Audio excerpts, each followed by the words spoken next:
Hello and welcome to Meeting People with me, Amal Pandya. Meeting People is a podcast where I have long conversations with rebellious, adventurous and sometimes courteous free spirits. Ewen Stewart, welcome to the Meeting People podcast. Thanks for joining us. Yeah, delighted with you.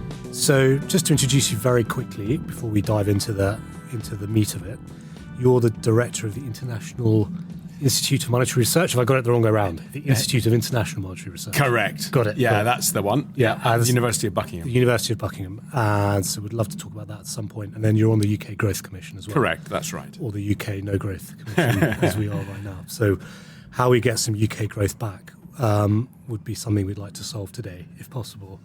But before we get into that, I thought it would be fun to start with a counterfactual, which you can either laugh at or riff on, depending on your take on it.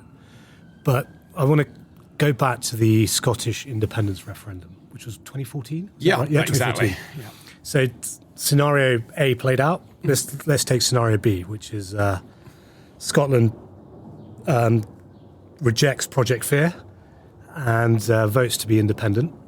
There's some sort of, international market reaction. There's probably a short-term hit on the Scottish economy because of uncertainty, and some pretty difficult choices have to be made by whatever Scottish government is in power, probably to sort out the finances, probably to create some sort of, investment-friendly landscape to get the economy going again. Might be to drill some more oil, and maybe they'll sort of discover some of their roots in the Enlightenment and realize that they invented discovered something called classical liberalism.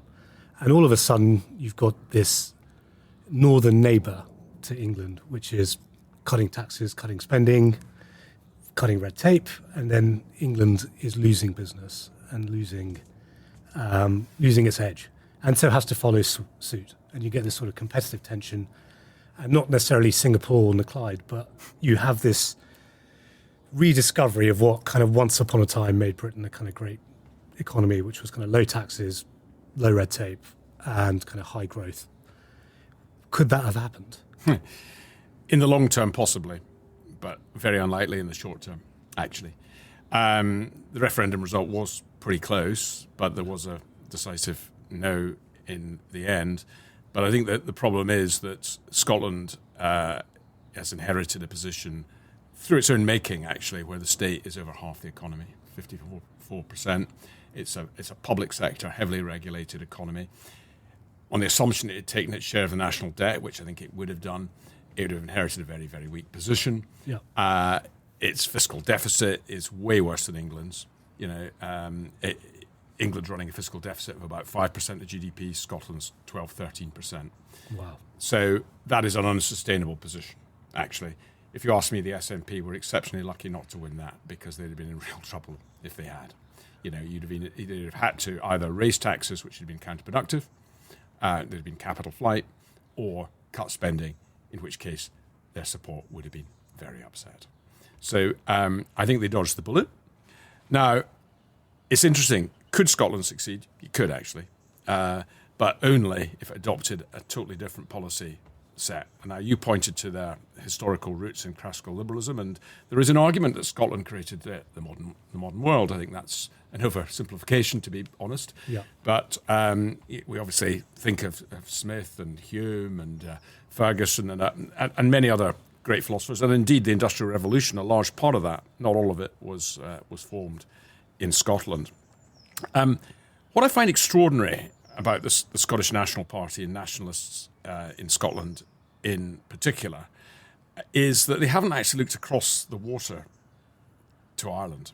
Right. Now, the Republic of Ireland was a basket case, I think it's fair to say, 20 or 30, 40 years ago. It was poor, it was hemorrhaging people, and it may have been very cohesive, but and in some senses moderately content, but from an economic perspective, it wasn't successful.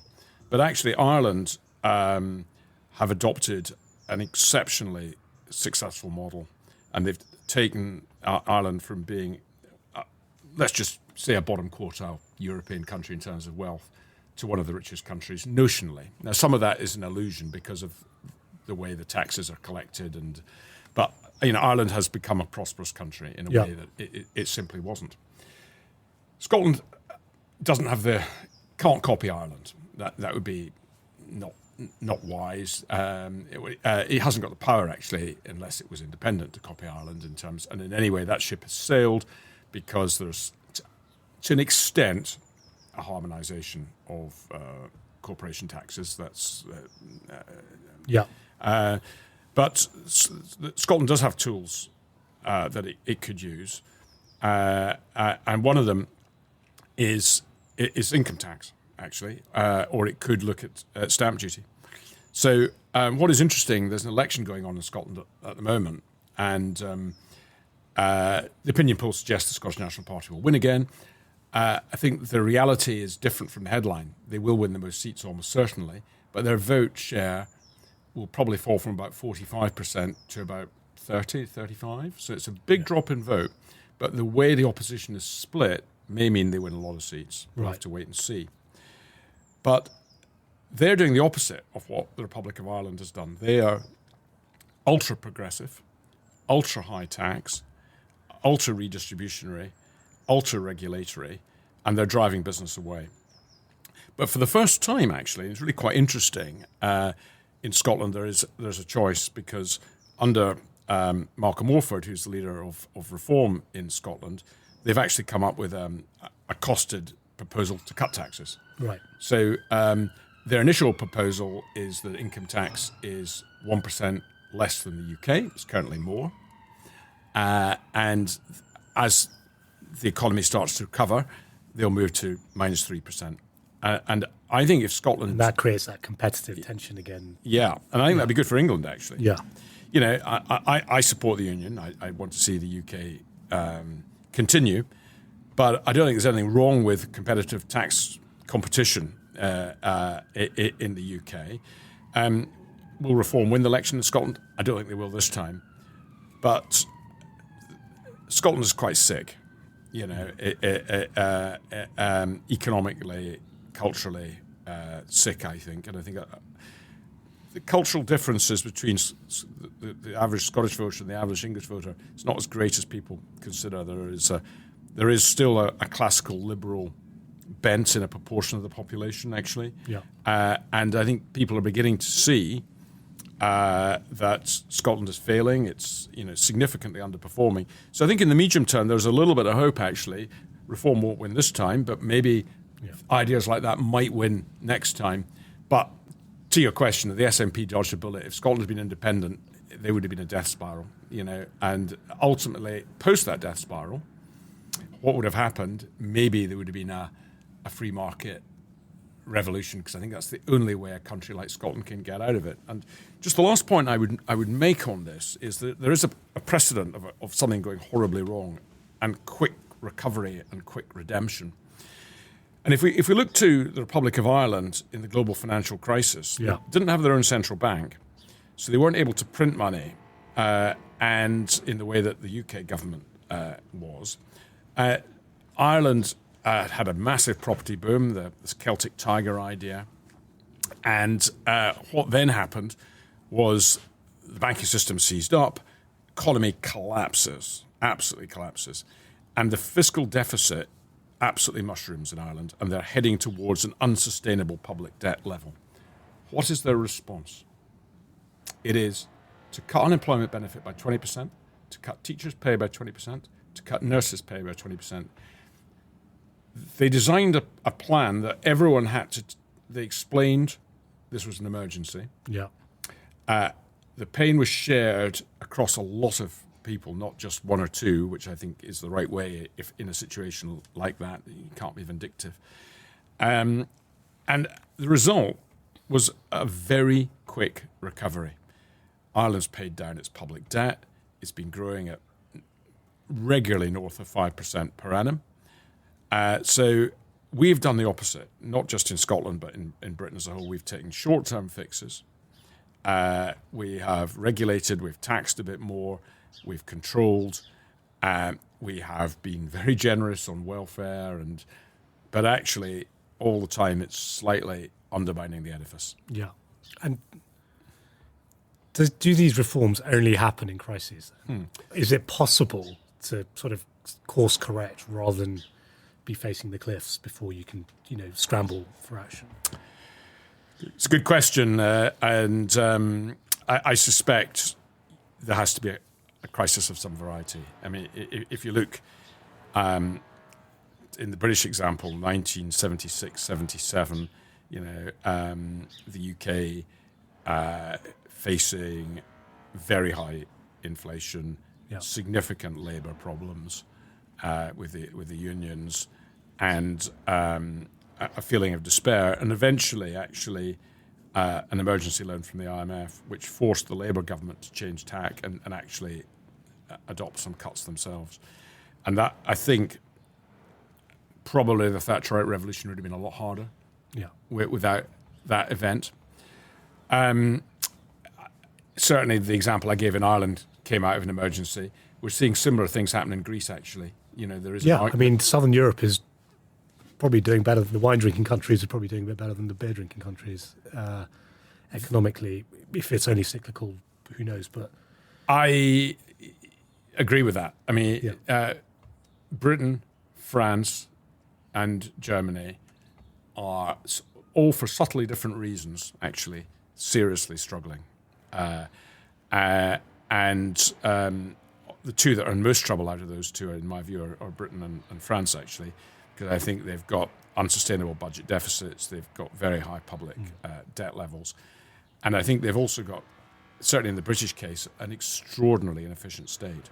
So Britain, in a way, has almost got the worst of all worlds. It's got increasingly high taxes, very high debt, and a state that is not actually delivering.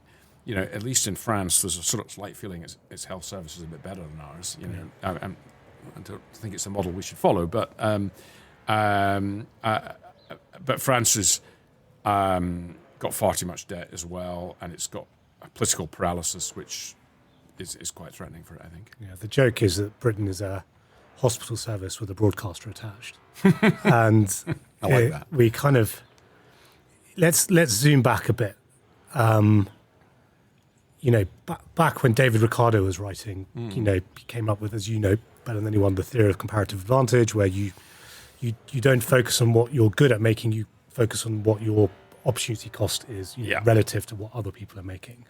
And at the time, Britain had a kind of pretty strong comparative advantage on manufacturing textiles. And over time, that kind of reversed, and we've transitioned away from being a country that kind of makes stuff to a country that provides services, whether it's financial or PR or whatever it might be. Do we need to go back to being a country that makes stuff to kind of be serious again? That's a good question. I think we make dangerously little stuff. Yeah. Actually, we're running and we have been for many years, a big trade deficit. The majority of that trade deficit is in manufactured goods, with services sometimes run a surplus. And the majority of that deficit is also with the continent of Europe, actually. We just about hold our own in terms of trade with the rest of the world. I am quite Ricardian in my view. I think we should stick to what we're good at. Yeah. But I think it's tragic that our industrial base has collapsed, and that collapse is picking up, actually. It's picking up for a number of reasons. One is our energy costs are absurdly high. Mm-hmm. And we can go into that in some detail if you want. But power is still a base source of everything, even the service sector to an extent, actually, but particularly aspects of manufacturing. The minimum wage is an issue. Yeah. It's moved from being, £5 or £6 an hour at its inception to quite a large number. And that means whole industries can't compete. So if you're going to have a high minimum wage, you have to accept there's some things simply we can't compete with India or I'll China give you a downstream example of that. Again, not in manufacturing, but in the restaurant business. There's a restaurant near us where I live in Chelmsford, which is very good, does a good trade, does a very good quality restaurant, pretty packed most of the time. And I asked the owner, how's it going? And she said, you know what, we just don't make any money. We're full. Either I need to raise prices or something has to give on the kind of minimum wage side, because I'm basically paying the pot wash. There's not much less than the assistant chef. That's crazy. And I spent my whole time basically being paranoid about, having staff standing around doing nothing. So I just send them, anytime there's a quiet period, I'll take the risk of sending them home in case I'll take the risk of it getting busy and having no one versus having them stand around. It's not good for the not good for the employees, nor is it good for, the business, because you've basically made it illegal for a low-skilled, young, less educated person to work for less than £9.80 an hour or whatever. So £9.79 an hour. No, you can't do it. But and that must affect the whole economy, basically. It does. Hospitality has been hugely affected, Yeah. actually, as is retail. Retail is facing a double whammy in a way, because it's being technology shift to online is affecting it. It's got high energy costs, and the cost of employing labour is high. So, Yeah. the high street is in trouble. Hospitality is clearly in a lot of trouble. The thing is, I don't see this Labour government changing direction on that. I think they have it in their heads that we need to have a high cost economy. We need to have transfer payments and a much flatter curve as they see it. It's now hitting the bone. I mean, I eat out the same as you do, no doubt, and it's extremely expensive, Yeah. and that is affecting my desire to eat out. Actually, So I completely agree with you. I don't think this government will change direction, however. Yeah, sorry, going back to manufacturing, tangent. I took you on a tangent, but going back to manufacturing, I mean, there's a big emphasis now on defence spending. For example, we need to kind of, spend more. On, is part of the cause of our malaise or funk the fact that we for 60, 70 years we were infantilized by not needing to protect ourselves because Daddy across the pond said, "Don't worry, we've got that for you," or we had this sort of bargain with them. And I like to compare that to, the example of the Medway raids during the Anglo-Dutch Wars in the kind of 17th century, where these Dutch ships went all the way up the Medway, and sort of, all of a sudden the British establishment was like, "Oh God, we need to do something about this. We need to be able to build ships at the same pace that the Dutch are to protect ourselves." All of a sudden, they copied the Dutch. They saw they had a central bank stock. We ended up. The City of London was born out of the need to finance our ability to defend ourselves, and that then, in some way caused some sort of manufacturing boom as well. So, do you think we need to kind of be paranoid about our defence again to help rekindle some of that urgency?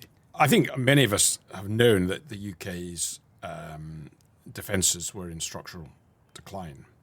But I think people have been quite shocked by what's happened in the last few weeks, actually. Yeah. For the Royal Navy, which as recently as the Falklands Wars had about 60 frigates and destroyers, to be unable to field one ship immediately is quite extraordinary. And what's even more extraordinary about this is our defence budget is not small. Interesting. Yeah, Okay. yeah, and I think we spend of the order of 60 billion a year on defence. Okay, now in terms of GDP, that's just over 2% or thereabouts. So that's in line with a lot of other European countries. So it's certainly less than we used to spend, but it's still a big number. I note that the French were able to put 8-10 ships out round Cyprus pretty quickly. We can't do that. So the question is, why, with a country that has such an extraordinary history, military history, and tradition in all three of our services, have they been hollowed out to the extent they have? And that hollowing out is operational efficiency, it is the kit they've got, and it's actually the numbers. And, if you were Prime Minister and you said, we're going to do something about defence, we're going to double the size of the army. Well, good luck with that. Where are you going to get the soldiers? So, and you have to say, why are people not joining the forces? And I think there's a number of reasons for that. But I think one of them is that the country's culturally confused. So during the Falklands War, We knew what we stood for as a country, and many people. There was a surge in people applying to join the army. They were joining a little late because the war happened, but Sure. they felt that it was a good thing to do.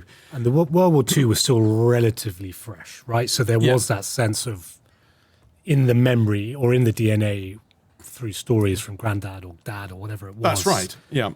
Now, if you're a 22-year-old or something.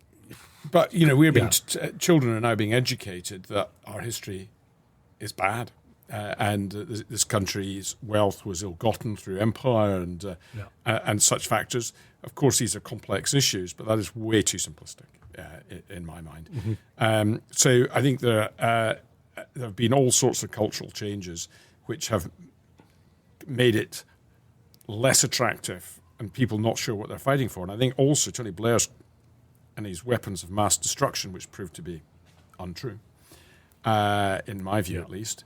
So people have sent their sons and daughters to fight. Some have lost their lives on what was effectively a far-off war, which was at best unsuccessful and at worst fought on a false premise. Yeah. So sorry, just getting back to manufacturing or building stuff. Yeah. I mean, I asked Christian Niemetz a similar question: how does Britain get out of its funk? And he says we need to kind of get back to building things again, whatever it is.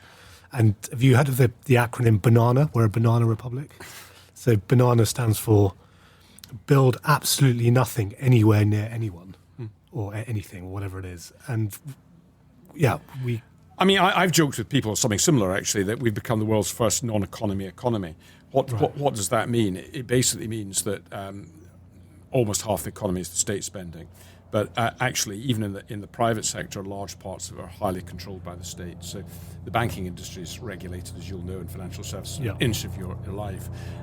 You're not completely free agents to act.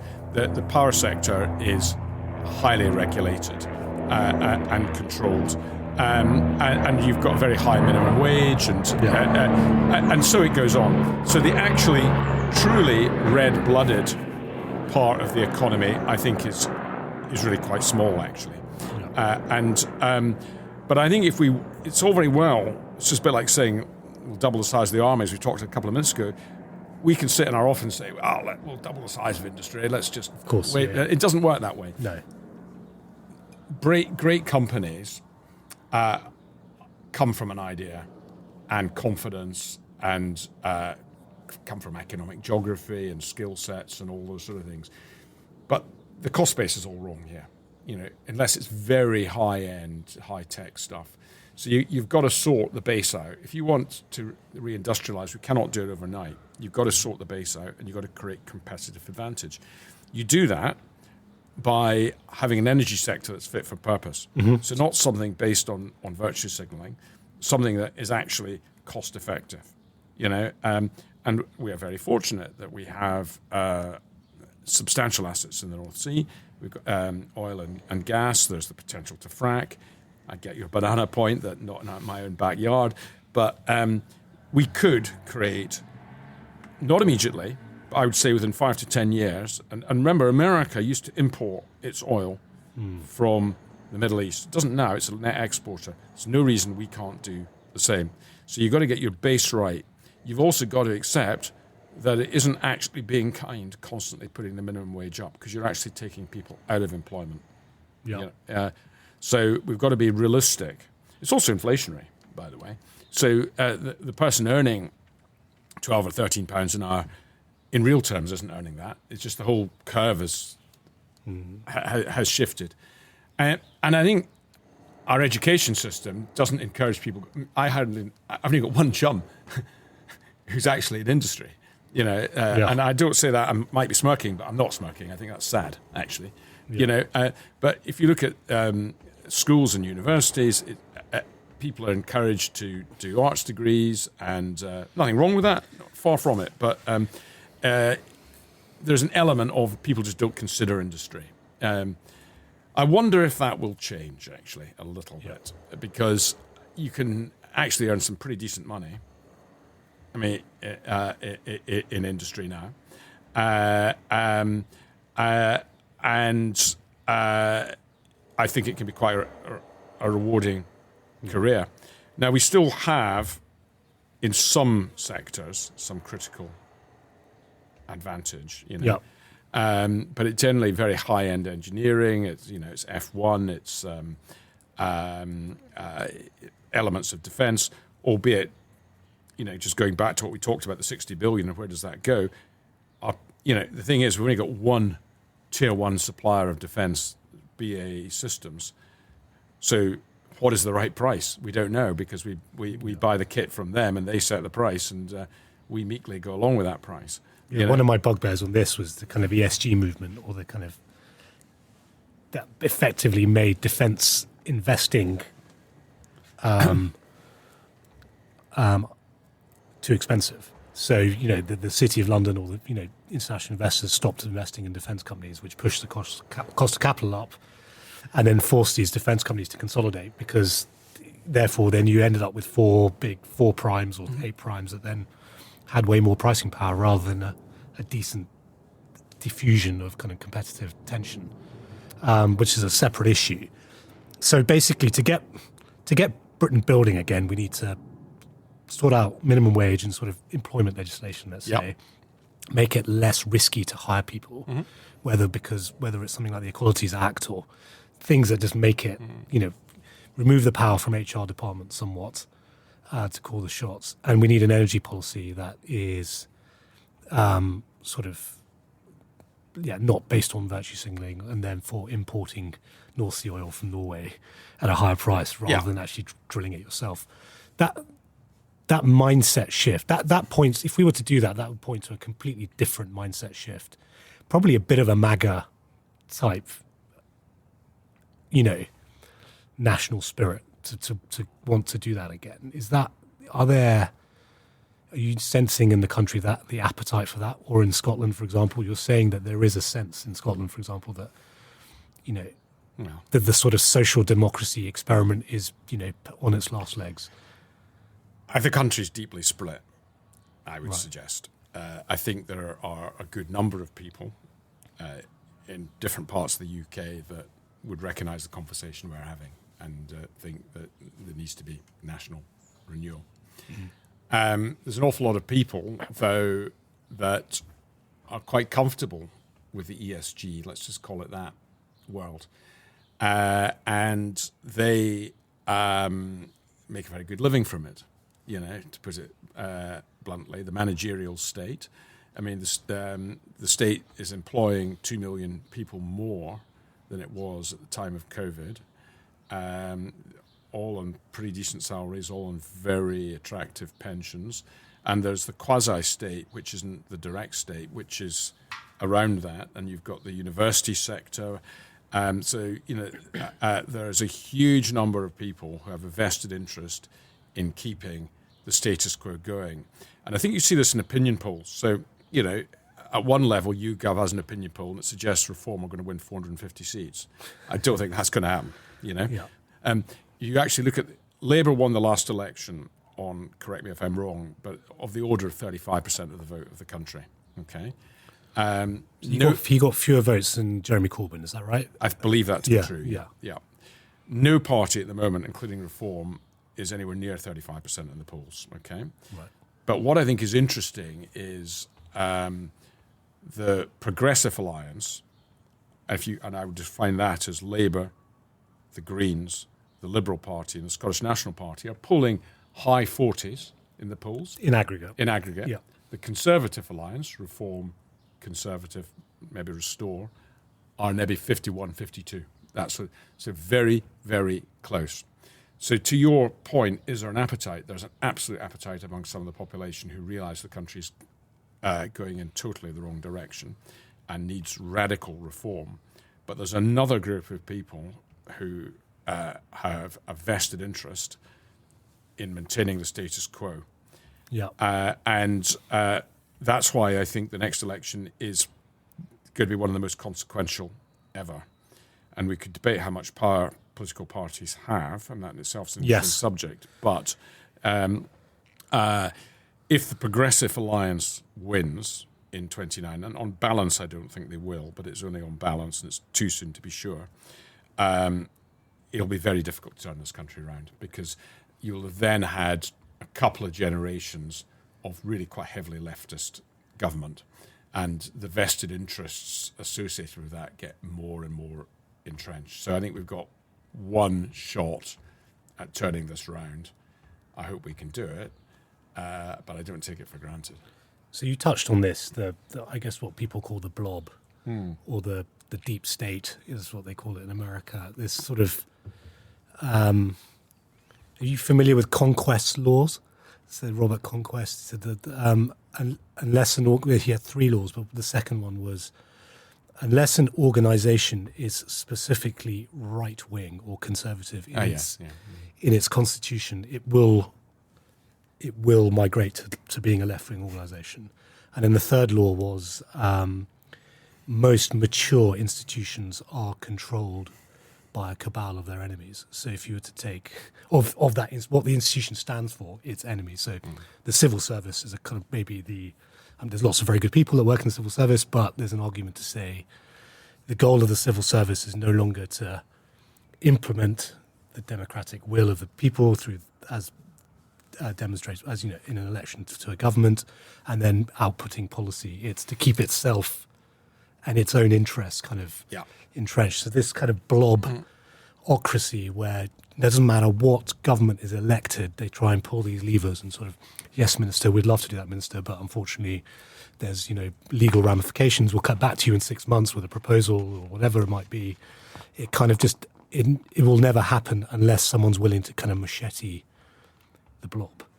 Is that an analysis? I think Cummings that says that this is the kind of big problem, and there's no sufficient talent or appetite or will to kind of take that on. And I'll just to finish the thought experiment. You're probably familiar with Kahneman behavioral science. The loss aversion, so a loss, affects you twice as much as an equivalent gain, and so that's why he argues that reform to government is very hard, because the people who are losing out from that reform will fight twice as hard to stop that reform from the people trying to implement it. So there's always that mismatch of kind of, you don't want to lose what you've got. You've made a lot of points there. I don't think there's anything I disagree with, actually. Let's deal with some of them. I think the first thing is I cannot think of a single institution in this country which is deeply conservative. The higher army echelons of the British Army are woke. The RAF is certainly woke at the higher levels. We look at the police force and how policing is enacted here. I would suggest it's selective. Mm-hmm. The educational establishment, the universities. A friend of mine was an emeritus professor at the London School of Economics, and he told me out of the 69 academic staff in his area, he believes only himself and one other voted for Brexit. Now, whether Brexit was a good thing or not a good thing isn't the point, but when you have an institution that is so one-directional, when the country as a whole was split pretty 50-50, is interesting. The BBC clearly is partial in its analysis, and so the list goes on. So I think that contrasts with the last crisis this country faced in 1977, 76, 77. And at that point, many of the institutions were quite conservative, actually. We now have had, I think, cultural capture. On top of that, we've had a legislative and legal state put in place that means that many decisions that ministers could have taken for granted can be challenged. And that the legal challenge can take years, literally years, so beyond the life of a parliament. And then on top of that, we have many elected politicians are not experts, so they come in with good intentions, but they can be run rings round. Right. So, and they have to then pick their battles, and they'll kind of so you're facing, let's just say the Conservative lines reform, and maybe the Conservative Party either reform on their own or maybe with the Conservative Party in coalition, are the next government. They are going to face enormous challenges. They're going to face a fiscal deficit that is huge. They're going to face expectations from their supporters that things can be fixed quite quickly. They can't be fixed quickly. It's taken 30 years to wreck this country, and we can change the delta quite quickly, but it's going to take. We can't change everything that's happened, overnight. You're going to face hostility from the trade unions, who are, by the way, already extremely well paid. I mean, public sector pay is well beyond the private sector. The ONS marks out public sector pay at about 10% higher than the private sector, but it's not that because public sector pensions are much higher. And of course, comparatives are difficult. I'm not going to say they're not. But on any measure, our productivity problem, to my mind, comes from a hugely inefficient state. But that state has a vested interest. Now, I don't say this as a conspiracy. I'm not a conspiracy theorist at all. But I think the state has become like a machine. And, Parkinson set up Parkinson's law. I find it the concept that the bureaucracy grows at 6 or 7% compound. And actually, that has sort of happened, actually. Yeah. So once something is embedded, it's quite difficult to unembed it, So I think it's like body fat. It's easy to put on, but hard to shift. Indeed, yeah. Indeed. I think if we're going to turn this round, serious hard work has to be done from vertical to vertical to vertical with a counter elite who holds broadly conservatively liberal traditional values to unwind what has been, I think, a decadent and actually morally reprehensible undermining of the country in the last 30 years or so. Has conservatism failed to keep up with the times or to evolve, to meet the challenges of a given day? And there's probably I'll try and give a couple of examples in history to sort of to see where I'm going, to try and demonstrate where I'm going. During the Irish famine, for example, there was a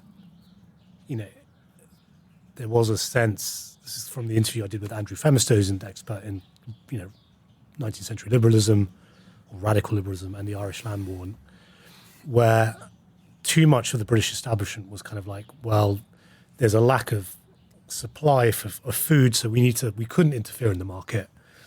We must let them, if there's people going hungry, the market will figure it out, and the food will kind of be produced and sold to where it's needed, and that kind of didn't work in the short term. It was probably the one time sort of liberal economic principles probably met their edge case of usefulness and probably had to kind of give a bit to the other side. And winding forwards to today, I would,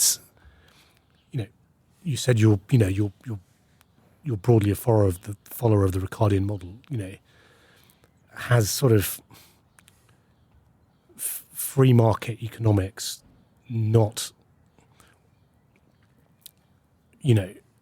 done a good enough job, let's say, to deal with the lack of manufacturing or kind of the lack of jobs available for young people, and so it kind of needs to adapt to kind of rekindle, be relevant again. I think it's the opposite, actually. Okay. I think we live in a highly managed and centralised and regulated and socialised economy, and people seem to believe we live in a free market economy, but I think we don't.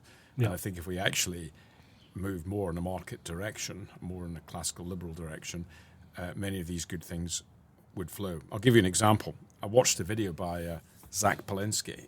From a marketing perspective, it was genius. Yeah. It was a picture of him running through some pretty austere 1960s housing.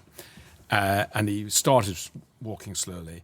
And he said, do you ever feel you can't catch up? You're working harder and harder, and all the money's going on rent. And he's right.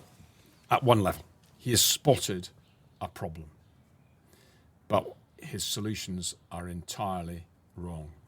Why is housing unaffordable to many young people in this country? There are 3 or 4 or 5 reasons for that. The first reason is for a long time under Mark Carney, interest rates were at 0. Mm-hmm. That puffed up asset prices. I don't think there's any doubt about that. The second reason is that the state controls planning. I'm not saying the state shouldn't have some control on planning. I'm not a complete, build anywhere. I think beauty. We were talking about beauty actually with one of your colleagues earlier, and I think aesthetics are a huge part of what's a good society. I'm quite Scrutonian this is what Roger Scruton tried to do with the Planning Commission. I'm a massive fan of that. But we've reached a situation where, frankly, the planning system is completely bunged up. The third thing is, if you import 12 million people, which we have done in the last 20 years into the country, and you don't build many new houses, don't be surprised if there's a housing shortage. Sure. And then the fourth thing is we've sold our young people a pub where they've taken on enormous student loans in some cases, questionable. Well, I would say most cases. Well, I work at the University of Buckingham, so I've got to be careful what I say. Yeah, sure. Yes, but no, I agree with you. I completely agree with you, actually. So, I wouldn't want... I've got a son, and, he's a bit younger at the moment, but it's a tough gig for people in their 20s and 30s. And why are they moving to the Green Party, or they appear to be? Because they see that they have little hope. And Zach Palensky is selling them snake oil, frankly. But if you had a more of a free market in housing, actually house prices wouldn't be where they are. They'd be more affordable, So I would suggest it's the control that the state has. It's not the failure of the capitalist system. It is actually the control the state's put on, and they've very cleverly branded it as a failure of free market economics. It's not. No, capitalism has failed. So so they say. But I think we've got a massive problem here, because unfortunately our universities are feeding. I mean, in economics, where I teach, we're one of a handful of places that looks at monetary economics and Austrian economics, as well as Keynesian ideas. That is really quite rare now, so people are being given a very partial education, I would suggest. And the irony is, I challenge you to find a single socialist country that has succeeded. A single example. Really, there are very few, if any. On the contrary, I can show you any number of free market-based economies which have produced tremendous wealth and prosperity for people at all levels. So I think we've got an extremely perverse system where politicians and the blob and the state think they know best, and they centralise, and they're actually making it worse. I mean, I can promise you one thing: if Polanski ever became Prime Minister, he would wreck the housing market, and he wouldn't help the people he's trying to help. It'd be quite the opposite. It wouldn't be just that industry he'd wreck. He would take us. The economic consequences would be very, very. You would get your crisis at that point. I promise you. Well, he's as you say, very slick, very, very popular. But I think there's probably a roof or ceiling to that popularity. There's only so many people that can sign up to that. I hope so. Once you're paying tax or you're working and you're not sipping unlimited coffee in a student union somewhere with idle, doing 6 hours of lectures a week, you're probably, that lends itself to kind of having quite communist tendencies. But at the moment, you're kind of turning up to work every day and trying to, fill up the petrol tank or whatever it is. Well, I'm glad you got on the subject of housing, because, as Matt knows, all roads on this podcast lead to Georgism. Can I add a fifth factor? I think you gave 4. And I know you're kind of influential, or have some influence in the policy-making circles. That one thing that we can do to kind of try and normalise our tax system is to kind of re-educate people on the role of land, and a tax that the one tax that kind of Milton Friedman, Adam Smith, excuse me, Henry George, Winston Churchill, Leo Tolstoy, excuse me, supported was a land value tax, because it kind of removed, land, as you know, is fixed supply, so it's super inelastic. If you increase the tax on it, the supply doesn't go down. There's no deadweight loss as there is with taxing income or labour, income or capital. I think, a lot of the issues we have with high house prices is the fact that people just use property as an asset class, and it shouldn't be. It's the store of most people's wealth, and that money should be redeployed into the stock market or the bond market, not sat, wherever. And I think a small land value tax to replace, let's say, stamp duty and transaction taxes, and then over time could be probably quite unpopular, but could be something that even Paul Krugman is on board with. It would bring the left and the right together in a way. I think I'm a bit nervous of that, to be honest. Okay. Properties. I think we would probably agree that stamp duty is a very, very bad tax. One of the worst. Because, and it's now become a significant number. When I bought my first house, stamp duty was 0% and 1%. It's now, from recollection, 0, 4, 5, 7, and 10, I'm going to say, or maybe 12 even at the top level. That's a huge impediment to moving.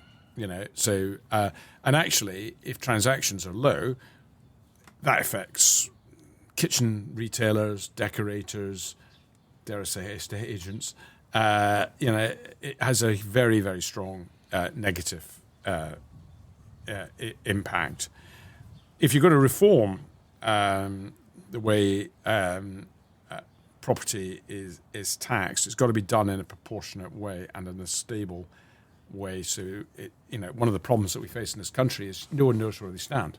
So, the tax regime changes and complicates all the time. And actually, good government is about stability. So I would say that property is already taxed quite heavily. Increasingly, council tax is becoming used as a tool in that direction, as well as. I would turn the question around the other way around. Actually, can you find any aspect of life that isn't taxed heavily in this country? Everything from insurance to flying to whatever you want to do is now taxed quite heavily. And I think we need to be very careful about introducing new taxes. To my mind, the problem is that since Boris Johnson, possibly Britain's worst ever prime minister, in the sense that he did exactly the opposite on every single issue that he said he was going to do, on every single issue virtually, spent an extra 300 billion, along with Rishi Sunak, in real terms, since he came in power. 300 billion. That's a big number. So can you just contextualize that? Well, because the problem with it, all these billions fly around and people kind of lose. They do. Yeah. So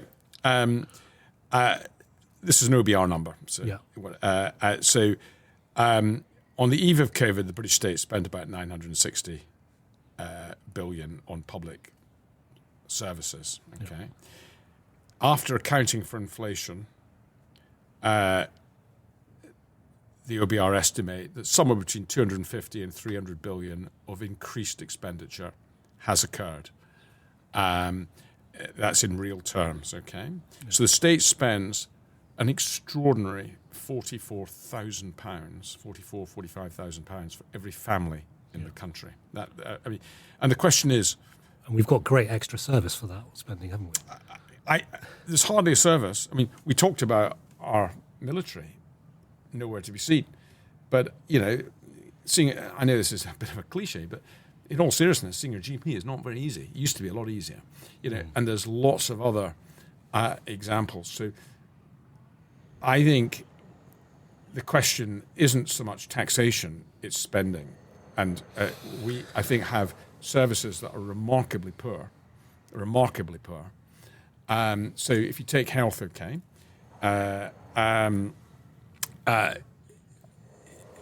comparisons are difficult. I get that, but most international comparisons would suggest the UK has got a bottom quartile health service in a European context. Virtually all European countries offer healthcare free at the point of need. They all have different ways of achieving that. Yeah. But the UK is seeing the number of healthy years, the data was only out a couple of weeks ago, declining by 1.5 years. I mean, this is unprecedented.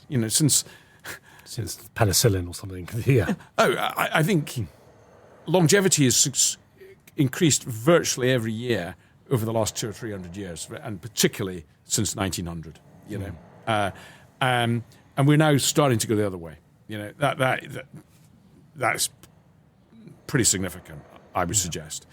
And it's not down to funding, because of the £44,000 per family that's being spent on services, just about 10,000 of that is on the NHS. So the UK's spending per head on health is actually, I'm going to say, top quartile in a European context. And for that, we're getting third or fourth quartile healthcare. And when it comes to elective stuff as opposed to emergency stuff, it really is pretty poor.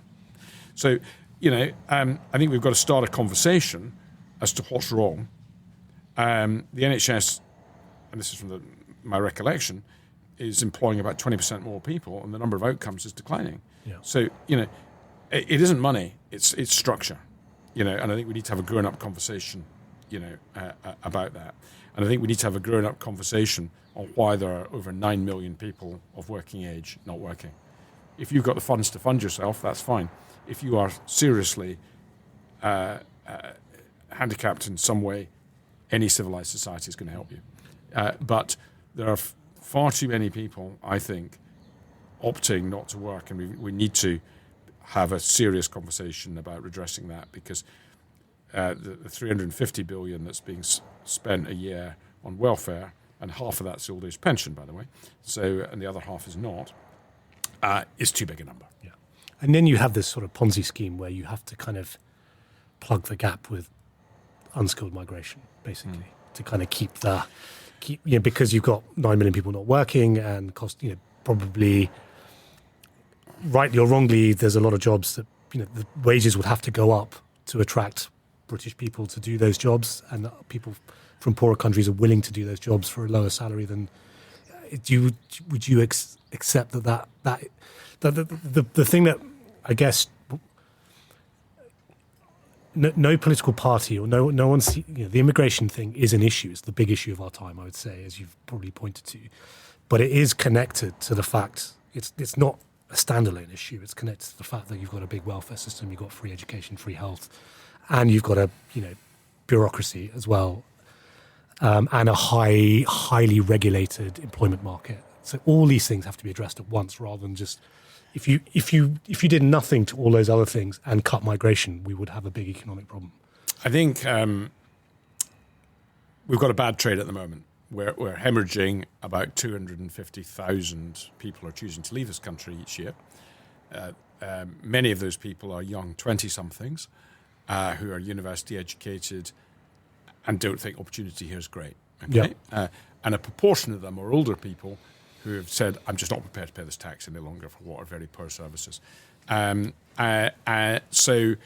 we're losing really quite high-quality people, either very wealthy or affluent people, or bright young things that have... and on the other side of the equation, we're importing a gross, it varies from year to year, 800,000 people, many of whom are, as you point out, have pretty low skill levels, and they come from countries that are culturally very, very different to the UK. So it's not just a question of economics. It is a question that has to be. We don't want to live in a society which is balkanized, and we've seen some real issues. Yeah. In fact, an attack in North London just the other day on the Jewish community, for example, and what you are getting is a balkanization, and that's hopeless. So I think Britain cannot survive on a model of importing a vast number of people And also, not only that, there's Britain refuses to cost that, but countries like Denmark have costed. Yeah, I've seen this. Can you? This is I guess, would be a big shock to people. I think the general amongst the kind of, let's say, the affluent, educated middle class who kind of read The Economist once a month, whatever it be, would be that yes, there might be cultural impacts to immigration, but economically, it's generally net positive. So that Denmark I don't believe it is net positive. I mean, So that's in aggregate. Okay? Yeah. So of course, some people bring skill sets that are positive, and it would be quite ridiculous to suggest otherwise. But actually, the majority of migration, as I understand it, is pretty low end in terms of employment. I believe, I'd have to check this, that actually 85% of people that came to the UK last year either came on an educational visa or a dependency visa and did not enter the labour market. Now, I don't have the data in front of me, but Denmark has looked at migration by country and what it brings or subtracts. And some of the numbers are startling, actually. And if the state is spending £44,000 a family, you've got to earn quite a lot of money to cover that. So, I don't think it should be a surprise that, yes, the employment might fill a hole in the NHS in an auxiliary role or something in the short term, but actually that is going to cost society quite a lot economically. So I don't think many people are against migration, but you need to very carefully select who is going to add value and who's not. And you're going to get it wrong sometimes. Of course you are. But but we have got a model of pretty well open borders, and when you consider that our welfare system is amongst the most developed in the world, and countries like war-torn parts of Africa or Asia, of course the lifestyle here is attractive, so I don't blame people coming here, but it's not a sustainable economic model. It just isn't. Yeah. So you mentioned that the issue is not so much tax. Obviously, tax is an issue, but spending is the corollary of that. Is there any political appetite anywhere, meaningfully, to address spending?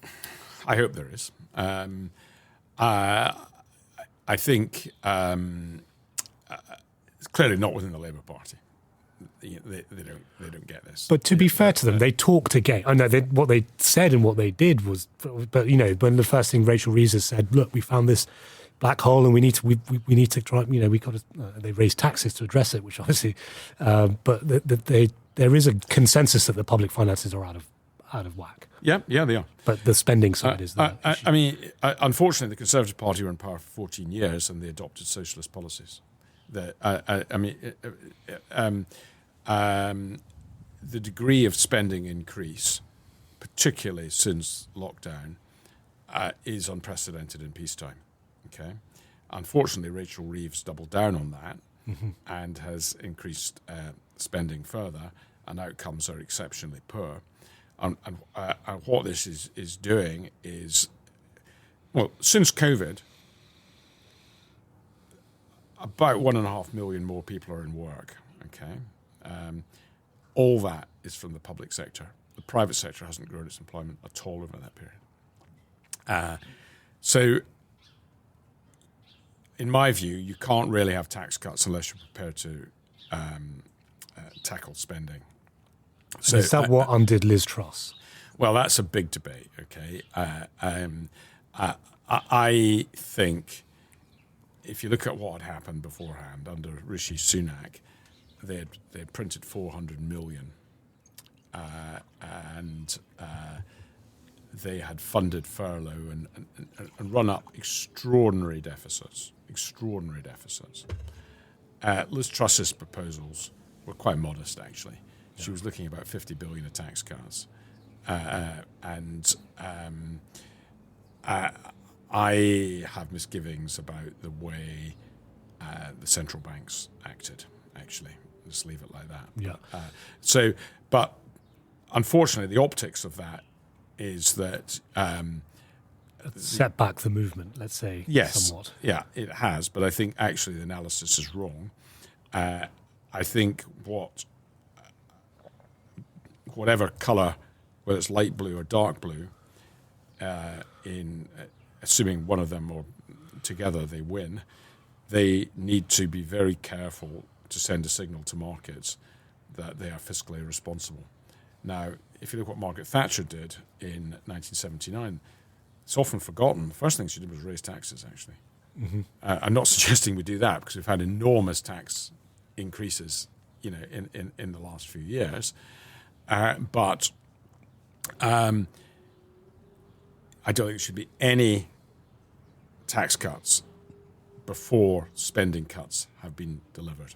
Yeah. And I think the areas we've got to address are, well, you will know that your income tax thresholds have been for 5 or 6 years held, and with inflation where it is, that's actually a substantial reduction in the value of those thresholds. We need to address the scale of the welfare budget. We need to look at the triple lock.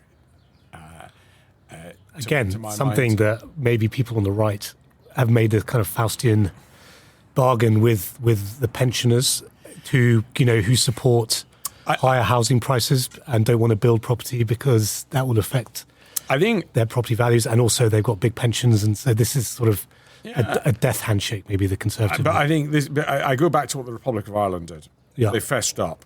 I mean, I think we've lived in. If there's an issue, it is the gross short-termism of our establishment, which effectively sees a problem, it throws money at it or whatever, and try and kicks the can down the road. Like the what was the thing Osborne did? The to make it easier to get a mortgage.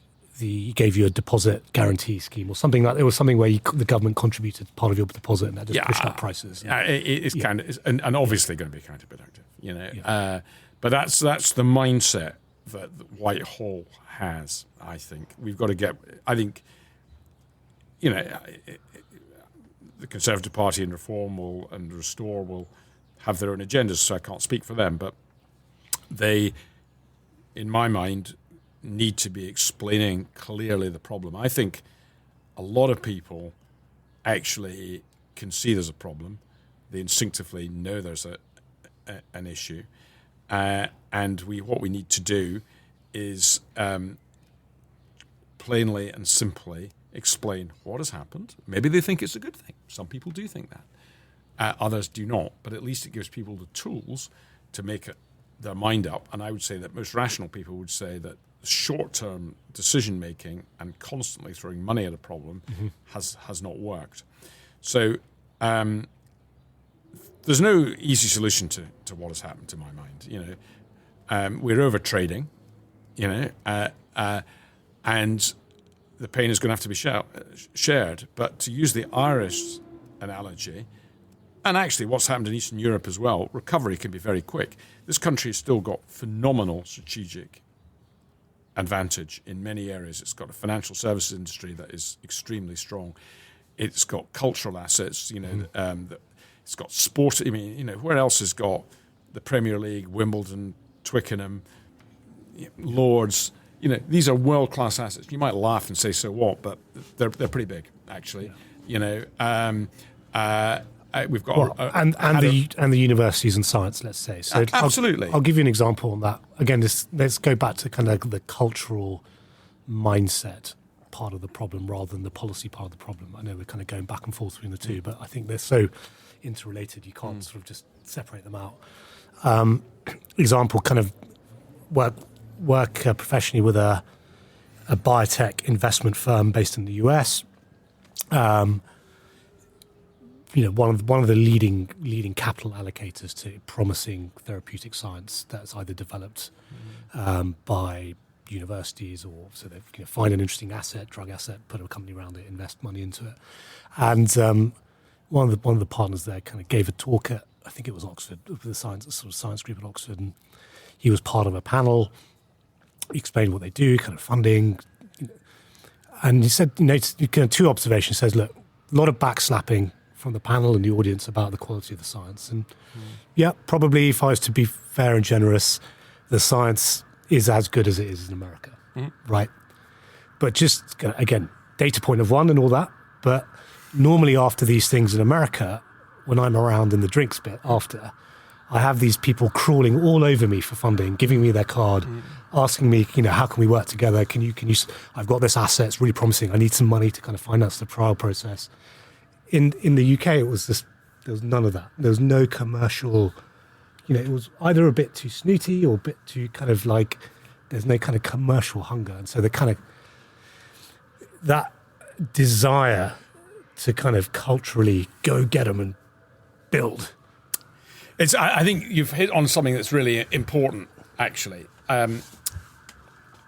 We both work in the city, or have. I used to work in the city. And the London stock market, when I started out, was 10% of the global stock market. Yeah. It's about 3% of the global stock market today. The lead America has got on technology, AI, quantum, all these things is absolutely mind-boggling. China in second place. Europe and Britain way. Britain's probably in a better position than much of Europe, but it's not at the races here. I was out with a friend of mine recently who's a wealth manager, and he said to me, he put it very starkly, and he said that there's been something like 5 British stocks that have been a 5-bagger in the last 5 years. A 5-bagger means it's gone up 5 times. He said there's over 500 American companies that have done that same thing. You look at the FTSE 100, the biggest companies are companies like Shell or Unilever or BP or Rio Tinto or whatever. All great companies, no one's knocking them. But they're all old economy stocks.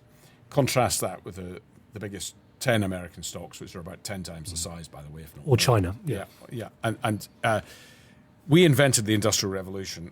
We are being bypassed on the next revolution. Now, yes, there's technology transfer. It doesn't mean to say it's all over, but that's a massive issue.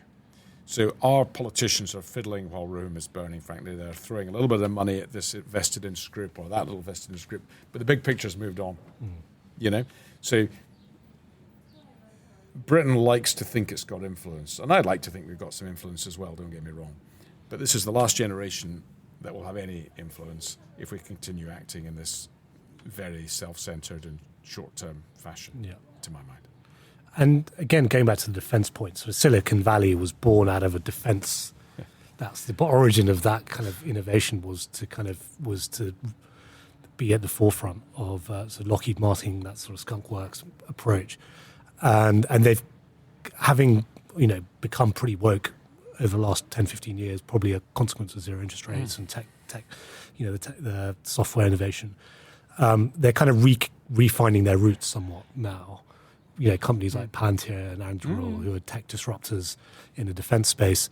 And Palantir's actually, in the UK, has come out with something quite interesting. I don't know if you saw it, was literally in the news today or yesterday, where the CEO of Palantir UK said to school kids, we're doing a £60,000 a year internship programme. You don't have to go to university. Just show us your credentials. You skip all that debt crap, skip the 6 hours a week of lectures and kind of, going out and getting, whatever, and just come and work for us. If you're smart or you're hungry. And one or two of my friends have done something similar, actually. Their children are doing apprenticeships. One's doing an accountancy apprenticeship. And I think that is a genuine consideration. I'm not saying that's right for everybody, but I think there's little doubt that many of the university degrees are not equipping people for the workplace ahead, which is changing very, very rapidly in any case. It's assuming everyone wants to go down an academic route. That's a fallacy to my mind. And I think, frankly, if Palantir came knocking on my son's door, I'd say consider it very closely, very closely.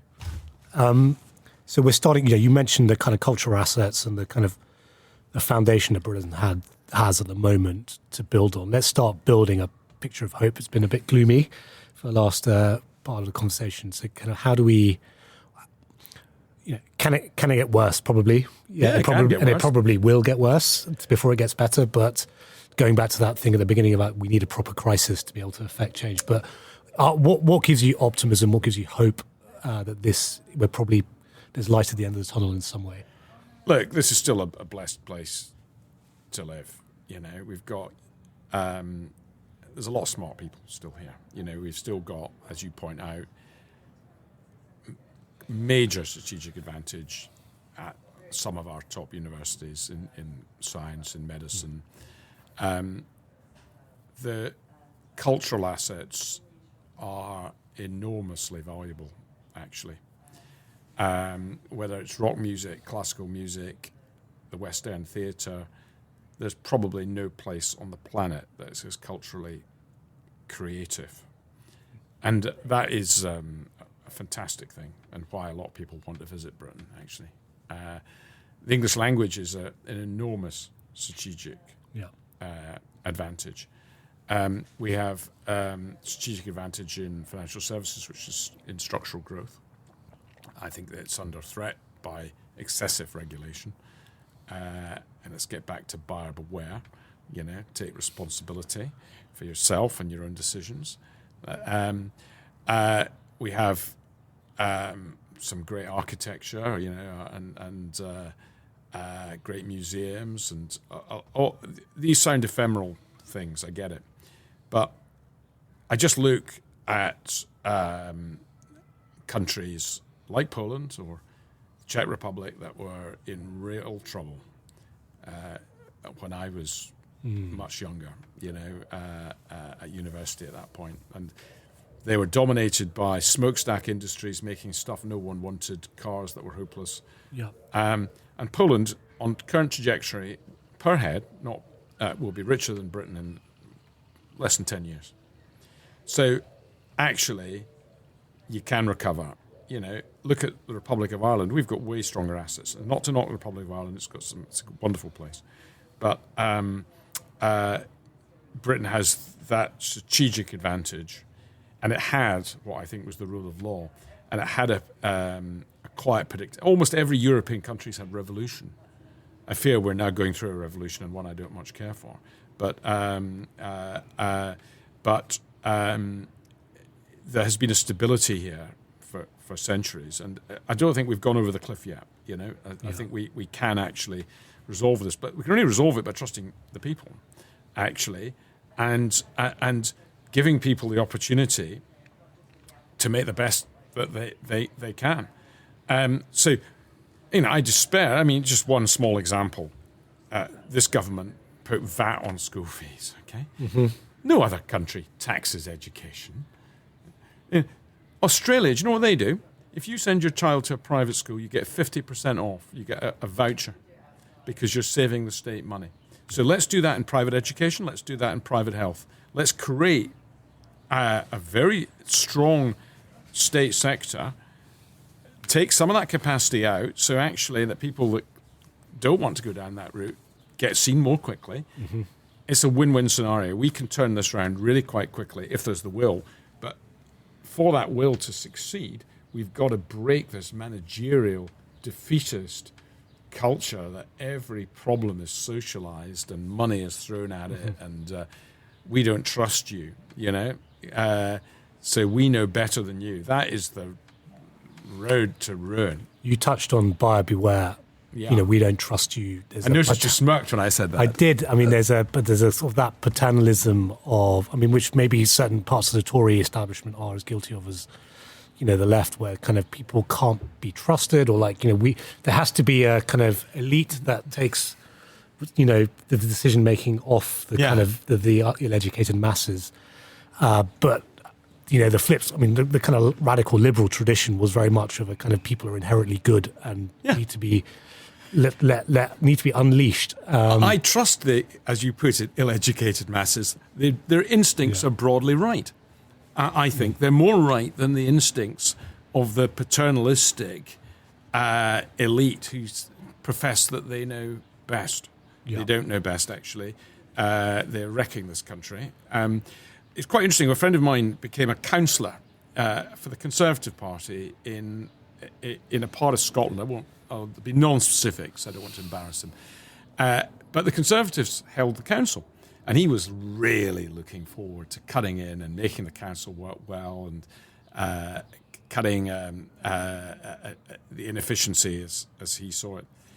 It transpired that there was only one other of his colleagues saw things in the way he saw them. All the others thought they knew best, wanted to spend money, and he actually quipped that the Conservatives were more left-wing than either the Liberals or the Scottish National Party in that area.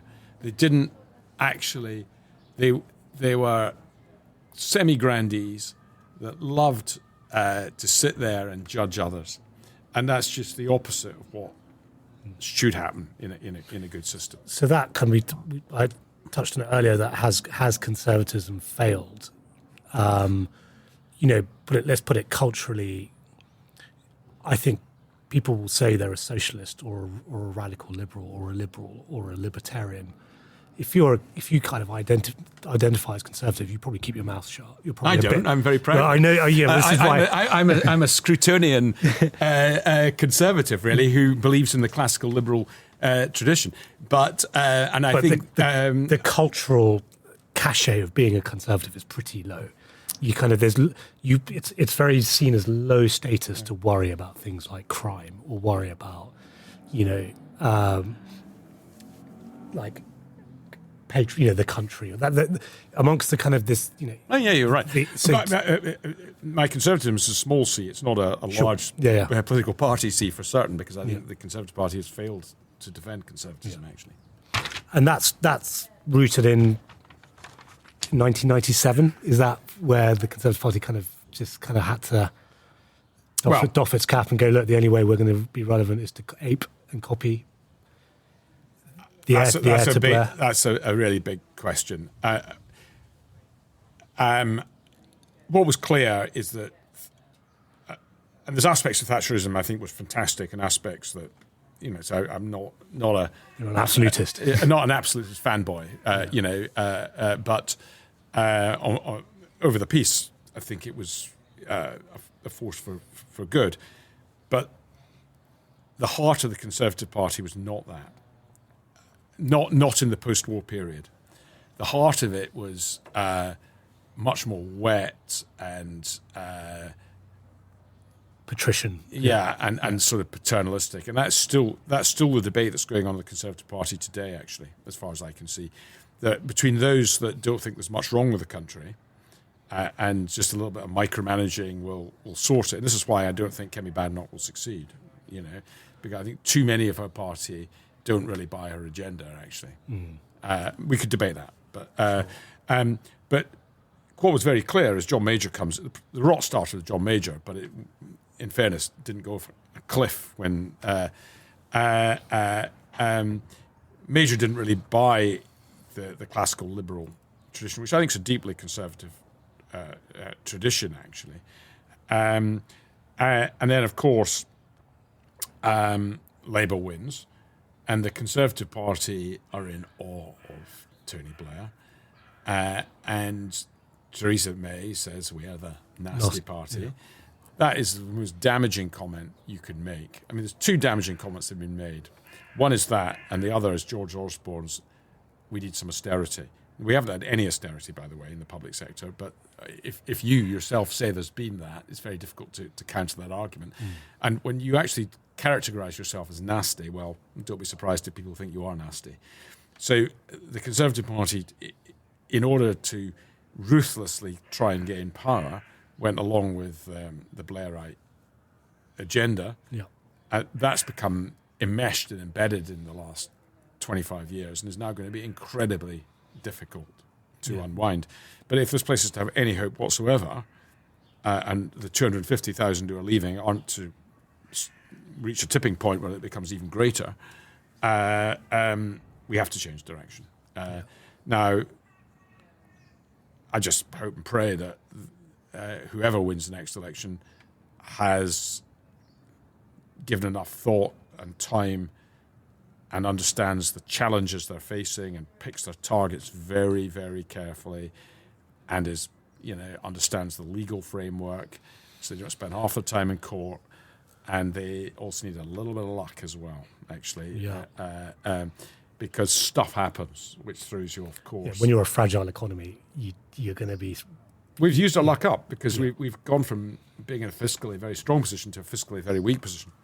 But being optimistic, the government's in a weak position. Actually, individuals and companies have got reasonable balance sheets by and large. Not all of them, but so it's not all bad news. This comes back to the fact is actually, I think if we had a government that articulated, they can't change everything overnight, but they set a new direction and they say, look, Britain is open for business. Our direction of travel is to reduce taxation, to reduce regulation, use the strong clusters we've got. You'll get huge inward investment at that point, huge inward. Because actually, the comparatives are awful. Most of Europe's a basket case as well, by the way, and that gives me no pleasure to say that, but that is the reality. Yeah, Germany especially. There's serious problems, So I think we can turn this around quite quickly. I'm not saying it's going to be seamless. I'm not going to say there are going to be bumps on the road, but we need to articulate a message of hope, what our long-term aspiration is, where we want to get to. And actually, when Tony Blair was Prime Minister, we had 1/3 state, 2/3 private sector. That is, you should have a pretty decent public sector if it's 1/3, not the half roughly we've got at the moment. That is where I would see the long-term aspiration, and I think that's a free society, but it's also one that's got a very strong safety net if you're in trouble.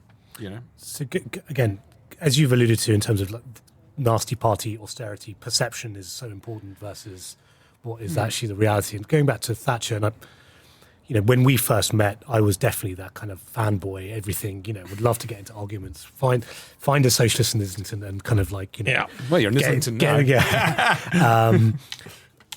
Trying to be more measured or scientific or kind of, objective about it. It was a tremendous achievement for the problems that we had at the time, let's say, the 70s that reality that you discussed earlier. One of the criticisms or limitations that are out there of the Thatcher period was the sort of, let's say, the naked greed or the lack, the kind of nasty, that kind of. I get that. So just I was in a debate years ago when I was in that phase where I was arguing for kind of free markets, and someone who said something.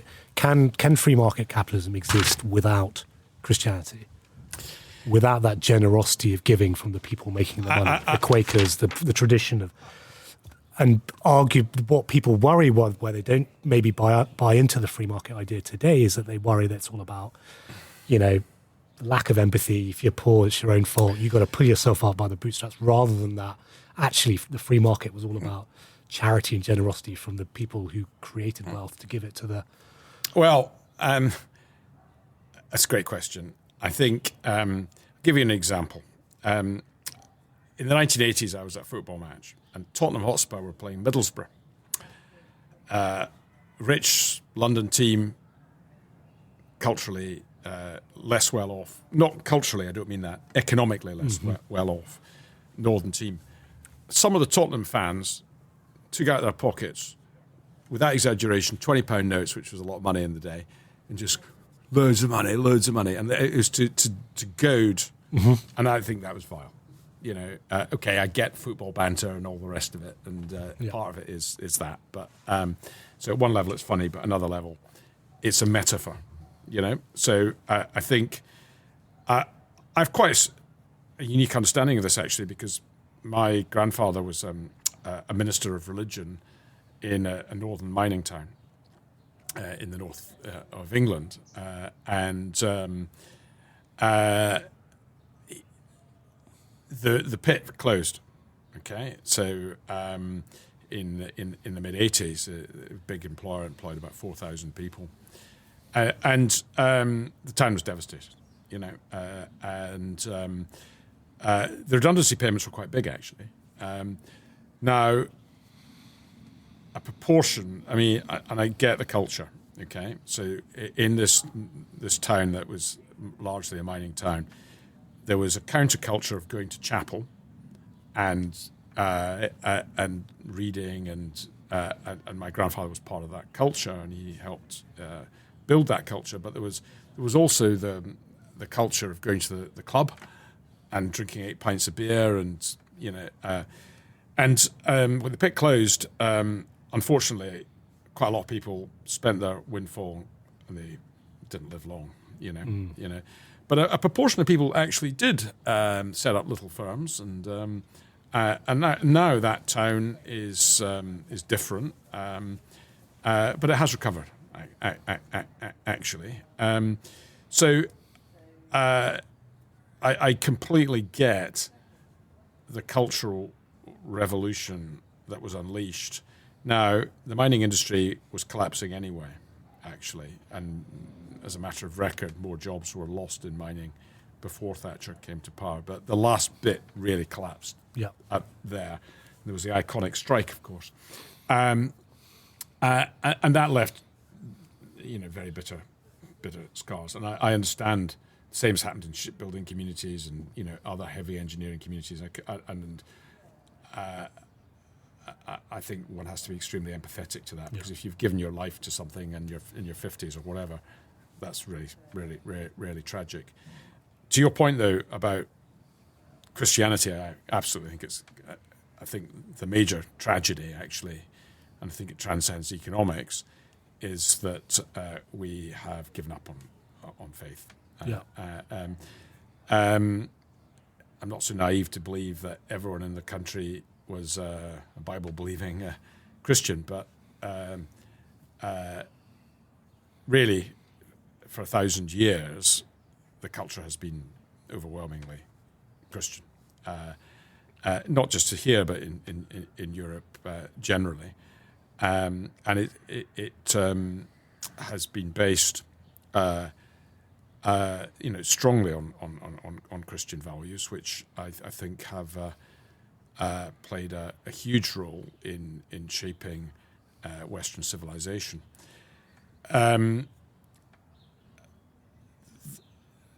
That the state has become militantly secular, and obviously so culturally. Actually, it's in their interest because they want to control. Yeah, and I think that is the antithesis of what a good society is. Actually, I think though that there is a bit of a counter-revolution going on. Mm-hmm. So the established churches, be it the Church of Scotland or the Church of England, are jokes. Frankly, their leadership is dutifully 2 steps behind the Cultural Revolution.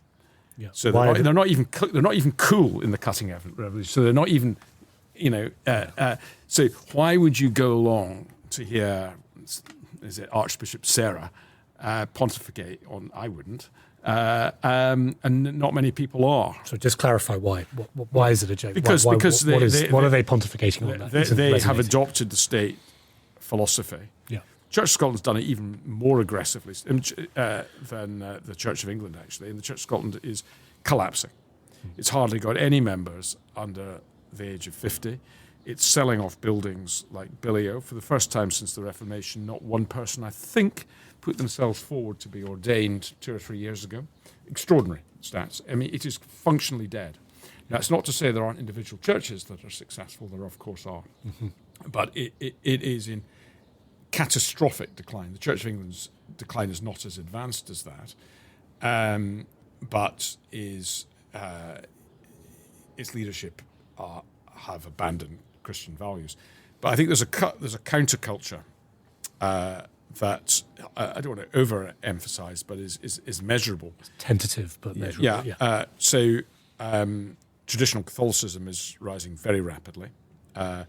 And evangelical Christianity is seeing a substantial increase in numbers as well. So, and often amongst quite educated middle-class people. And I think it is a counterculture against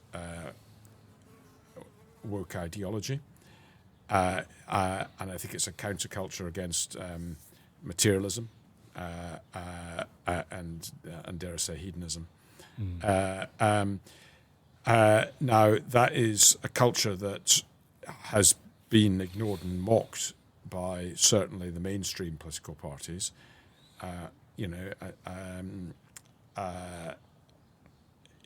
It'd be interesting to see if that develops further. The BBC, I'm no fan of the BBC at all, but they had a rather good series a while back, and it was the history of faith, and they pointed out that almost every civilization from the beginning of time had faith of some sort, whether it was a basic faith worshipping the sun or whatever it happened to be, or a deity or deities or whatever it happens to be.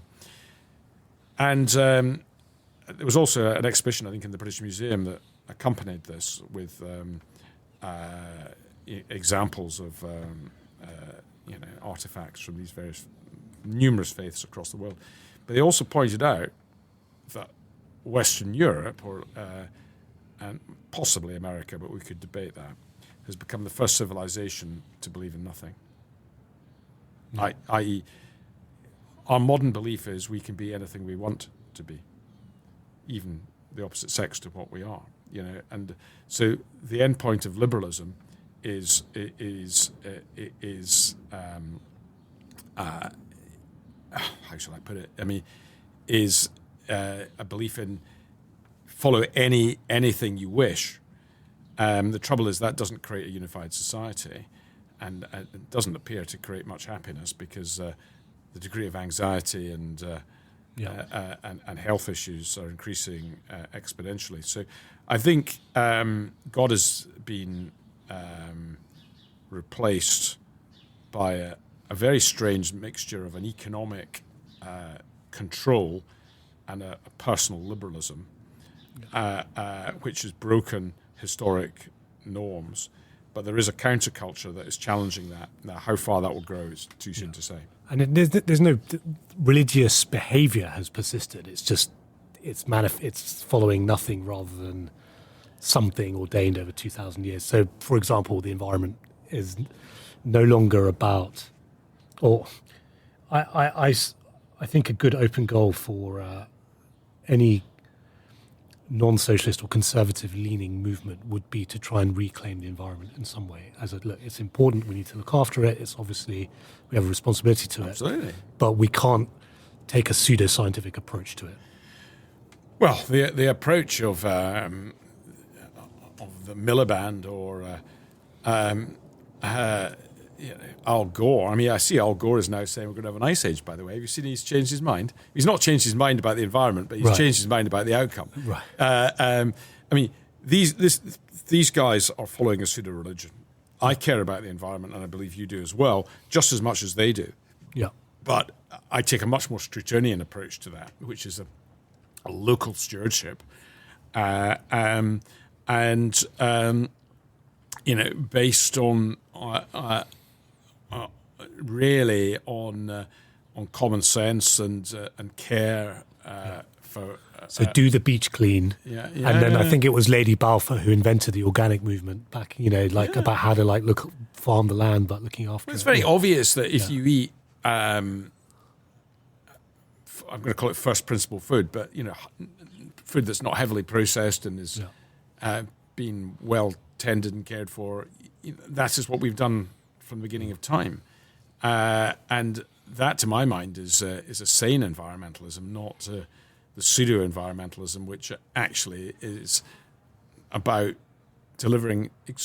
What I find extraordinary is why the left have adopted this, because the people that lose most are their own people who are less well off, because if power costs are high, if you're on a modest income, you're spending a higher proportion of your income than someone that's wealthy. Yeah, it's crazy.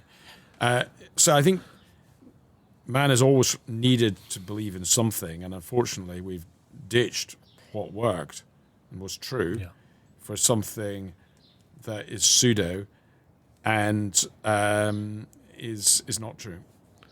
We should touch upon your work at the University of Buckingham. Yeah. What are you doing there? What's the day-to-day thrust of what you're trying to achieve? Okay, well, the Institute of International Monetary Research was set up, I'm going to say 2014, that sort of period. by Professor Tim Condon, who's a globally renowned monetary economist. And the purpose is to remind policymakers, central banks in particular, that they have gone astray. So they don't even look at, or at least the British Central Bank does not, although I think they're now beginning to see that this has been a mistake. They don't look at monetary measures. So they, when they make their interest rate decisions, the MPC, they're looking at output measures. They're looking at growth. And sort of traditional Keynesian, comparatives. And matters came to a head after COVID. The central bank prints 400 million to effectively fund furlough and the lockdown. And there's a school of thought that in the left, and this is modern monetary theory, that you can effectively just print money. It doesn't matter. And you can't, because what happened was the money supply increased dramatically, and we had an inflationary shock. Now, the governor of the central bank is on record, and you can verify this, and as is the Fed and elsewhere, ECB I think too, of saying that post-COVID there would be deflation because the output gap was wide. People were doing nothing. And that, to our mind, is a complete misreading of the situation. They missed a very rapid expansion in broad money, and that led to inflation. Now, they've blamed the war in Ukraine and other stuff, but actually that's not really right, because if you look, inflation was picking up well before the war in Ukraine. I'm not saying that there wasn't a little bit of an impact there, but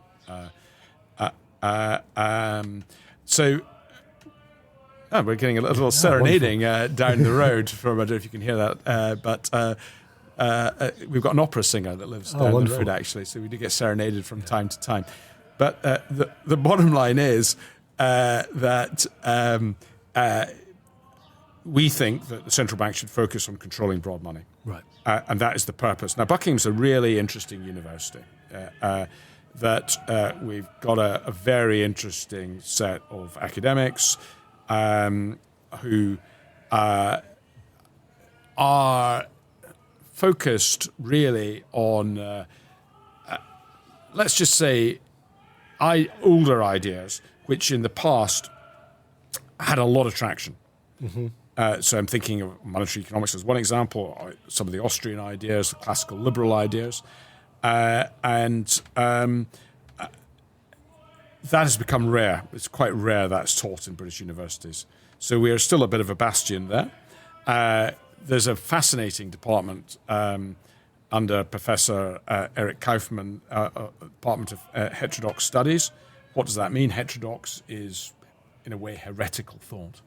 So, so it's the opposite of orthodox. Yeah. So it is not saying we're just going to be bloody-minded and argue for something that, black because other people say white. That's not what it's about. Mm-hmm. But it's about challenging orthodoxy, and I think that is absolutely critical, because it's only through competition for ideas do you actually widen the net, Yes. If we all believe in the same thing, we're probably wrong. You know that from investment. Everyone puts a particular bet on, and it might work for a bit, but it doesn't work ultimately. Yeah, I think maybe it was Eric Kaufmann. It's called. It was about anti-fragility, or this thing that Nassim Taleb goes on about, where if you have such cultural dominance of your ideas, and also shut down any debate around them, you then become sort of mentally obese, and you don't test your ideas. They're not kind of stress tested by reality. And so you're doing your own self like a disservice by not having that heterodox approach. And this is probably one of the issues of why this kind of centre-left social democratic consensus has failed is because it hasn't stress tested itself against opposing thought, because it was been easier to kind of shut it down. If there's one thing that really concerns me about this country, even beyond economics and all the things we've discussed, it is the essential maintenance of free speech. Yeah. If we lose free speech, and it's under jeopardy, let's make no bones about that, we're in a very dark place. You have to have competition of ideas, so, but there has to be, the debate has to be done in a civil fashion, and it's not being. So, at the moment, if you take a wrong thought, there's an attempt to take you out as an individual, cancel you or whatever it might be. That is no way to treat anybody, actually. So, short of the most ridiculous ideas, flat Earth ideas, and we could debate. A society is healthy through a competition of ideas, and I think the dominance of the BBC has been a real problem. That's under threat now but it's critical. The likes of X and other platforms continue to support plurality, and I think it's also critical that I think there's a real problem that our universities have become monolithic, particularly in the liberal arts, that there's a diversity of ideas. And actually, if you write a book, for example, pointing out some positives from the British Empire, for example, you are treated with respect for that. So these are complex areas, and the balance sheets are mixed. But we're entering a self-censorship world, actually, increasingly, and you see that in the professional domain as well. One of the joys of, doing one's own thing to an extent is you do get a lot of freedom, and at Buckingham we've got a good degree of freedom, but I don't think that's the case everywhere. Yeah, I mean, I think there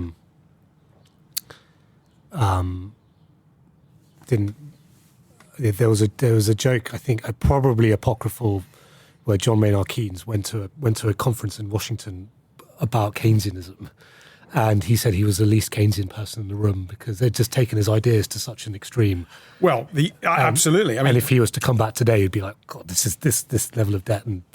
Well, Keynes himself said if the state became more than 35% of the economy, we cease to be a free people. So his ideas have been taken to an absolute extreme.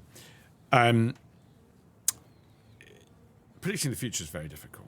Yes, so let's get to the long bet, which is how I like to close these conversations, which is where you've got a 10-year time horizon to make a prediction of something you'd like to happen or something you think will happen, either or both. So over to you. Well, that's an extraordinary question. I'm going to answer it in probably a way that you might not expect, actually. This country of my childhood, almost every norm has been overthrown. So I believe, yes, there was a vicious economic debate, and there has been in the post-war period, but politics was limited in its extent to a fairly narrow part of human society. We now have entered, in the last 20 years or so, a world that politics dictates every aspect of our lives, and it's gone well beyond economics into the cultural and moral sphere. It's, if you work as you do in financial services, you will know exactly what I mean by that in a regulatory sense. But the politics of sex used to be about, it's a private matter, to my mind. And individual families should be able to bring their children up as they see fit and not have an indoctrination and same with climate policy. Some people might take the Polanski view as a family, others might not. but these are private matters. So I suppose my plea is we go back to a kinder and gentler society, which puts the individual and the family and the community in charge, and says that it's okay to believe what you want to believe as long as it's done in a civil and civilized fashion, and it's not the state's role to dictate what you should believe, because the state, people just shut up. They might go along with this nonsense, but they don't really believe it. And there's a warning to the state here. You know, the Communist Party in Russia thought they were all powerful until they weren't. And actually people didn't believe their lies. And there's a real danger of a gap between what most families in this country believe and actually what the state is... and what they're willing to tolerate. Yeah. So if that gap gets too big, you know, there will be trouble. So sorry. Yeah. So my plea is that we go back to a much quieter and gentler society, which puts the individual first. Now, I suspect you were expecting me to come up with some great technological AI or futuristic prediction, but it's a humbler and more modest prediction and hope that we peacefully get to a much gentler world where you're free to believe what you wish to believe in a quiet and moderate way. So, yeah, I mean, to that, I was very shocked when Professor Robert Toombs, kind of one of the leading UK historians, British historians, predicted fusion technology as being cracked in the next 10 years, which was quite maybe outside his wheelhouse, but it was fair enough to him. I mean, what is true is we are living through a technological revolution, like with AI. Yeah. I mean, some of the stuff that AI, and I'm not an expert in this, far from it, but is extraordinary. I'm probably more. Some people believe it is going to result in mass redundancies and all the rest of it, and I'm sure it will result in upheaval. I'm a little bit more optimistic than that actually new opportunities bound as well. That is not to say that some people, my son is 16, and who knows what he's going to do with his life. It's unlikely he'll be doing the same thing for the next 40 years, and that would apply to anyone. Actually. So there's got to be a degree of flexibility. That could be exciting, actually. It doesn't have to be bad. I mean, we should be living in a land of milk and honey. This revolution that we're seeing, this technological revolution, should be making people a lot richer. And I would say I think it's government that is stopping us achieve that. And they need to trust us, not want to control us. So to paraphrase, maybe the radical instinct or the radicalism movement has, achieved a lot, but probably been guilty of overreach, and there probably has to be a bit of retrenchment. I mean, the example is, I think there was a philosopher who, I think it was Yale University, I can't remember his name. He said the purpose of philosophy is no longer to ideate, but is activism, is to force change. Everyone's an activist now. Yeah, that has to kind of step back. Yes, absolutely, because actually that activism is imposing your will on someone else, and it's not your right to do that. It's not my right to do that, actually, either. So of course, I'm not an out-and-out libertarian. I think a good society is one that has a strong cultural and respectful norms. So that's why I'm very taken by Roger Scruton and people in that tradition, overlaid with a small state free market philosophy, which I think is a Christian philosophy. Yeah. So where can people find you? Where do you kind of output your ideas beyond coming onto podcasts like this? Do you have a social media presence? Or I don't actually. I don't have a social media presence at all. Well done. Keep it that way. And that's been a little deliberate, actually. I produce stuff at the University of Buckingham. Mm-hmm. I'm quite active on the Growth Commission. I reasonably active. I'm thinking about putting together a lot of. I mean, you've just seen some of my essays, but they tend to be published by different people. Yep.